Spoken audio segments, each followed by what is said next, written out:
అందరికీ నమస్కారం. నేను మీ Janitha. Welcome to Sasi TV. ప్రియురాల కోసం ఒక ప్రియుడు సూసైడ్ చేసుకొని చనిపోయాడు. ఈ దారుణం రామంతపూర్లో అయితే చోటు చేసుకుందనమాట. సో గత 8 సంవత్సరాల నుంచి రిలేషన్షిప్లో ఉండి సడన్గా అమ్మాయి నాకు నువ్వు వద్దు బ్రేకప్ చేసుకుంటా అని చెప్పిన తర్వాత తను అది తీసుకోలేక తనైతే సూసైడ్ చేసుకొని చనిపోయాడు. సో వాళ్ళ ఫ్యామిలీ వాళ్ళందరూ కూడా చాలా అంటే చాలా బాధపడుతున్నారు. ఒక అమ్మాయి కోసం చనిపోవడం, ప్రేమ కోసం చనిపోవడం ఇలాంటివి మనం తరచుగా చూస్తూనే ఉంటాము. దీని పూర్తి వివరాల్లోకి వెళ్ళే ముందు ప్రస్తుతం మనతో పాటు ఒక సీనియర్ మోస్ట్ రిపోర్టర్ అయితే ఉన్నారు. ఆయనని అడిగి అక్కడ అసలు డీటెయిల్స్ ఏంటి, ఏం జరుగుతుంది ఏంటనేది అయితే తెలుసుకుందాం. హలో హలో యా చెప్పండి. ప్రెసెంట్ మీరు అక్కడ రామంతపూర్ దగ్గర ఉన్నారు కదా, అసలు ఏం జరిగింది ఏంటి? మేము విన్న న్యూస్ ఏంటి అని అంటే ప్రియురాల కోసం ప్రియుడు ఆత్మహత్య చేసుకున్నాడు అని చెప్పేసి, అసలు పూర్తి డీటెయిల్లోకి వెళ్తే అసలు ఏం జరిగిందండి? ప్రాపర్ గా తెలుసుకుంటే చక్రపాణి అనే అతను ఆ ప్రియ అనే అమ్మాయితో ఎప్పటి నుంచో లవ్ లో ఉన్నారు. స్కూల్ డేస్ నుంచి లవ్ లో ఉన్నారు అని చెప్తున్నారు. 8 సంవత్సరాలు అంటున్నారు, నిజమేనా? స్కూల్ డేస్ నుంచి. ఓకే. స్కూల్ డేస్ నుంచి లవ్ లో ఉన్నప్పుడు వీళ్ళిద్దరి మధ్యలో బానే బయటికి తిన్నారు, ఇద్దరు కలిసి అంతా బానే ఎంజాయ్ చేసినారు, ఒకరికొకరు అంటే ప్రాణం ఇచ్చుకున్నారు, బానే ప్రేమించుకున్న తర్వాత ఒక టైంలో వాళ్ళ ఫాదర్ కి తెలిసి వీళ్ళ ఇంటికి వస్తుందని తెలిసేసి అతని మీద పోక్సో కేసు అయితే పెట్టడం జరిగింది. ఎవరింటికి వస్తున్నారని చెప్పి?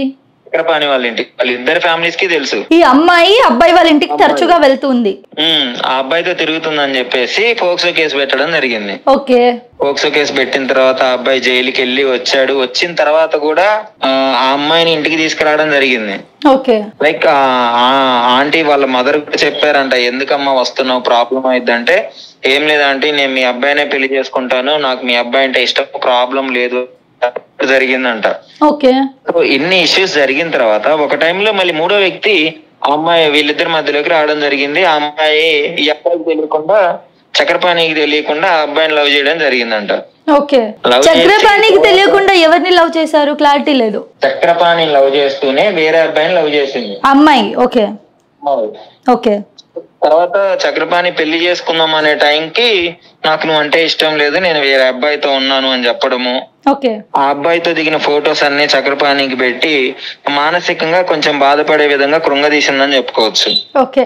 కొట్టించింది అని కూడా చెప్పడం జరుగుతుంది కొన్ని ఛానల్స్ లో, నిజమేనా? అది కొట్టించారా? కొట్టించింది అంటే ఒక టైంలో ఎందుకు ఇట్లా చేస్తున్నావు అని ఆమెను అడిగినప్పుడు అది మాట్లాడడానికి పిలిపించి వాళ్ళ ఫ్రెండ్స్ అందరు కలిసి ఇతను కొట్టినారంట. ఎవరు? పాత కొత్త పాత్రుడు ఉన్నాడు కదా, అవును, సో అతను ఇతను కొట్టినారంట. ఓకే. ఇవన్నీ ఫేస్ చేసుకుంటూ అయినా కూడా నాకు తనే కావాలి అని చెప్పేసి పట్టుబట్టి కూర్చున్నాడు చక్రపాణి. ఓకే. ఆ టైంలో వదలకపోవడంతో వాళ్ళిద్దరు దిగిన ఫొటోస్, వాళ్ళిద్దరు ప్రైవేట్ కొని ఇవన్నీ పెట్టడంతో పాపం చక్రపాణికి తట్టుకోలేకపోయాడు. ఓకే.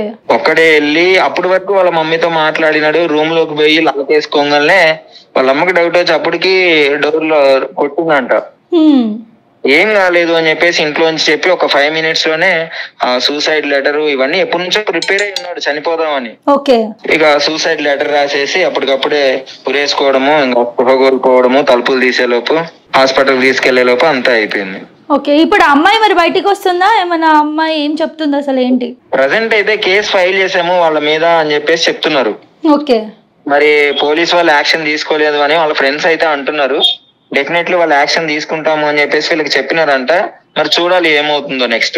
ఆ అమ్మాయి కూడా టీనేజ్ కదా ఇప్పుడు, తను 20 years అని చెప్పేసి చెప్తున్నారు. మేజర్ అని చెప్తున్నారు. 20 years కదా. ఓకే. అదే అండి పరిస్థితి. అంటే రీసెంట్ గా మనం చాలా కేసులు చూసుకుంటున్నాము. అమ్మాయిలు వీళ్ళ భర్తలు అయితేనేమో వాళ్ళని చంపడం జరుగుతుంది. ఈ విధంగా లో ఉన్నప్పుడేమో వీళ్ళని వెళ్ళిపోయి జరుగుతుంది. ఇలాంటి విషయాలు ఎక్కువగా చూస్తున్నాం. అవును. సో పోలీస్ వాళ్ళు అయితే కేసు ఫైల్ చేసాము, మేము తీసుకెళ్తాము, డెఫినెట్లీ వాళ్ళకి శిక్ష పడే విధంగా చేస్తామంటే చెప్తున్నారు. మరి ఓకే. సో చూడాలి మరి ఏం జరుగుతుందో. అవునండి. ఓకే. థ్యాంక్ యూ అండి. Thank you so much.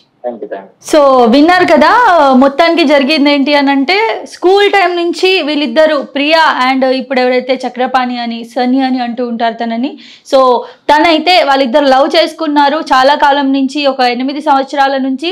మధ్యలో పోక్సో యాక్ట్ ఇవన్నీ కూడా పెట్టడం జరిగింది. పెట్టిన తర్వాత కూడా వీళ్ళు కలిసి ఉండడము. ఆ అబ్బాయి వాళ్ళ అమ్మ ఏం చెప్తుంది అని అంటే తరచుగా మా ఇంటికి వచ్చేది, లేదు నాన్న ఇలా తీసుకురావద్దని చెప్పి అమ్మాయితో కూడా చెప్పడం జరిగింది. నువ్వు ఇలా ఇంటికి రావడం కరెక్ట్ కాదమ్మా అంటే, లేదా ఆంటీ అలా ఏం లేదు, నేను అబ్బాయిని పెళ్లి చేసుకుంటాను అని చెప్పి అయితే అమ్మాయి చెప్పిందని చెప్పి వాళ్ళ మదర్ అయితే చెప్తా ఉంది మనకి. అండ్ అలాగే వాళ్ళ పిన్ని, వాళ్ళ బాబాయ్, మొత్తం ఆ అబ్బాయికి సంబంధించిన అన్ని మొత్తం కుటుంబాల్లో అందరిలో రిలేటివ్స్ అందరి ఇంటికి కూడా అమ్మాయి వెళ్ళడం జరిగింది అని చెప్పేసి చెప్తా ఉన్నారు. సో అందరికీ తెలిసిపోయిందని చెప్పేసి లాస్ట్ చివరి క్షణాల్లో చనిపోయే కొన్ని చివరి క్షణాల ముందు కొంచెం డిప్రెషన్లో ఉన్న క్రమంలో ఒక 10 days ముందు నుంచే తను చాలా బాధకు గురయ్యాడు, డిప్రెషన్కి గురయ్యాడని చెప్పేసి అయితే వాళ్ళ మదర్ చెప్పుకొస్తుంది. ఈ క్రమంలో ఎందుకు నాన్న ఇలా చేస్తున్నావు, నువ్వు వదిలేసే అమ్మాయి కదా అంటే, లేదమ్మా నేను ఒక అమ్మాయిని మోసం చేయనంటే, ఆమె కంటే మంచి అమ్మాయిని నీకు తెచ్చిస్తాను, వదిలేసే అమ్మాయిని మర్చిపో, మోసం చేసింది కదా అంటే, లేదు నేను ఒక అమ్మాయికి అన్యాయం చేయనమ్మా, అందరికీ తెలిసిపోయింది, నా పరువేమవుతుంది, ఇప్పుడు రిలేటివ్ అందరిలో నేను తిప్పేశాను తననే పెళ్లి చేసుకున్నా అని చెప్పి అమ్మమ్మతో కూడా చెప్పాను, తనని పెళ్లి చేసుకుంటున్నాను అమ్మమ్మ, మీరే దగ్గరుండి పెళ్లి చేయాలని చెప్పాను, ఇప్పుడు సడన్గా అమ్మాయిని నేను చేసుకోకపోతే నన్ను తప్పనుకుంటారు అని చెప్పేసి అయితే అబ్బాయి కృంగిపోయాడని చెప్పి వాళ్ళ మదర్ అయితే చెప్పుకొచ్చిందనమాట. ఈ క్రమంలో అమ్మాయి తరచుగా బ్రేకప్ చెప్పిన తర్వాత నుంచి వేరే అబ్బాయి బాయ్ ఫ్రెండ్ ఎవరైతే ఉన్నారో, ఇప్పుడు ప్రెసెంట్ ఎవరైతే బాయ్ ఫ్రెండ్ ఉన్నారో తనతో కాల్స్ మాట్లాడినవి అండ్ ఫొటోస్ తనతో దిగినవన్నీ కూడా ఈ అబ్బాయికి పెట్టడం అయితే జరిగింది. ఇవన్నీ చూసి తను తట్టుకోలేకపోయి కాలేజ్కి వెళ్ళి తనని బయటికి పిలిచి చెంపపైన ఒకటి కొట్టిన క్రమంలో, అమ్మాయిని కొట్టిన క్రమంలో అమ్మాయి తినపైన పోక్సో, అటెంప్ట్ టు రేప్ ఇవన్నీ కేసెస్ కూడా బ్లాక్ మెయిలింగ్ అన్ని కేసెస్ కలిపి వేసేసిందంట. వేసేసిన తర్వాత అబ్బాయి చాలా సఫర్ అయ్యాడు. ఎవరికి చెప్పుకోవాలో ఏం చేయాలో తెలియక వాళ్ళ బావకైతే తను చెప్పడం జరిగిందంట, ఇలా కొట్టించింది నన్ను, నాపై అన్ని కేసులు వేస్తుంది అని చెప్పేసి. చనిపోయిన అబ్బాయిది ఎంత ట్రూ లవ్ ఇక్కడ మనకైతే తెలుస్తూ ఉంది. ఎందుకంటే ఒక అమ్మాయి ఇంకో అబ్బాయితో వెళ్ళిపోతే తనని చంపేసే రోజుల్లో మనం ప్రెసెంట్ బతుకుతున్నాం. ఎన్ని చూడలేదు మోసం చేసిందని చెప్పేసి. అండ్ చిన్న డౌట్ వస్తేనే హస్బెండ్స్ వైఫ్ల తలలు నరికేసి కుక్కర్లో కోసి ఉడకబెట్టేసి ఇలాంటివి చేస్తూ ఉన్నారు, ముక్కలుగా నరికి నదిలో పడేయడము ఇలాంటివన్నీ చేస్తా ఉన్నారు. ఈ క్రమంలో తనని ఏం చేయకుండా తనకు శిక్షనిచ్చుకున్నాడు, తనే చనిపోయాడు అని అంటే అసలు ఆయన ఎంత బాగా ప్రేమించాడు, తను ఎంత గొప్ప ప్రేమికుడు అన్నదైతే మనం ఆలోచించాలి.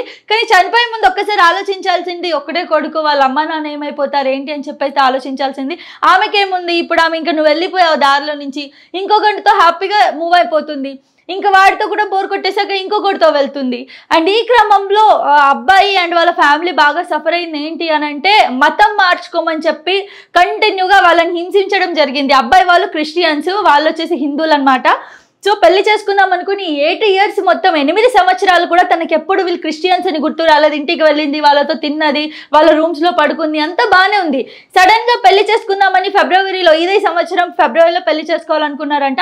మీరు మతం మారండి అని చెప్పి చెప్పడం జరిగితే అబ్బాయి పేరు కూడా మార్చుకున్నాడంట, తరుణ్ అని చెప్పేసి పేరు మార్చుకున్నాడంట అమ్మాయి కోసం. మార్చుకున్న తర్వాత వాళ్ళ అమ్మతో కూడా ఫోర్స్ చేశాడంట, అమ్మ నువ్వు కూడా మారిపో, అందరం మారితేనే, హిందువులుగా మారితేనే తను పెళ్లి చేసుకుంటానంటుంది అని అంటే వాళ్ళ మదర్ అన్నదంట, లేదు నా వల్ల అయితే అవ్వదు, కావాలంటే మీరు ఇద్దరు వెళ్ళిపోయి ఎక్కడైనా హ్యాపీగా బతకండి, నేను చిన్నప్పటి నుంచి నేను ఇదే దీంట్లోనే ఉన్నాను, నేను మతం మార్చుకోవడం అంటే నా వల్ల కాని పని, నేను చనిపోయినా సరే నేను మతం మార్చుకోనన్న క్రమంలో ఈ రీజన్స్ అన్ని కూడా అమ్మాయి చెప్పడం జరిగిందంట. కానీ అబ్బాయి మాత్రం పూర్తిగా హిందూగా మారిపోయాడంట.